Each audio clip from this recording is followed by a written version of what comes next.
Corona महामारीमुळे राज्यात रक्तपेढ्यांमध्ये रक्तसाठ्याचा तुटवडा उद्भवल्यामुळे मुख्यमंत्री उद्धव ठाकरे यांनी केलेल्या आवाहनाला प्रतिसाद म्हणून शिवसेना चांदूर रेल्वे शहर प्रमुख व राजे वीर संभाजी मंडळ चांदूर रेल्वे अध्यक्ष स्वप्नील दिनकरराव मानकर यांच्या नेतृत्वाखाली भव्य रक्तदान शिबिराचं आयोजन करण्यात आलं। डॉक्टर पंजाबराव देशमुख रक्तपेढी विभागाच्या डॉक्टर चिन्मयी बोके व समीर कडू व त्यांच्या चमूने 42 रक्तदात्यांचे रक्त संकलन केले।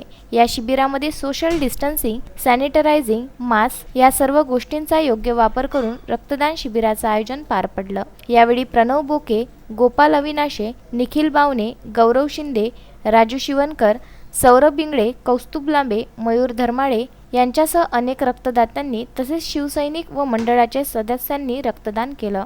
देशात निर्माण झालेल्या कोविड-19 या महामारीमुळे राज्यात रक्ताचा साठा भरपूर प्रमाणात कमी झालेला आहे। त्या अनुषंगाने मुख्यमंत्री उद्धवजी बाळासाहेब ठाकरे यांनी जे आवाहन केलेले होते की समोर या आणि रक्तदान करा, त्या अनुषंगाने राजे वीर संभाजी मंडळ चांदूर रेल्वे व शिवसेना शहर चांदूर रेल्वे यांच्या वतीने आज श्री महारुद्र हनुमान मंदिर चांदूर रेल्वे येथे रक्तदान शिबिराचे आयोजन केलेले आहे। त्या अनुषंगाने इथे भरपूर मोठ्या प्रमाणात रक्तदान शिबिर चालू आहे। त्याचप्रमाणे बंडू आठवले, विदर्भ न्यूज, चांदूर रेल्वे।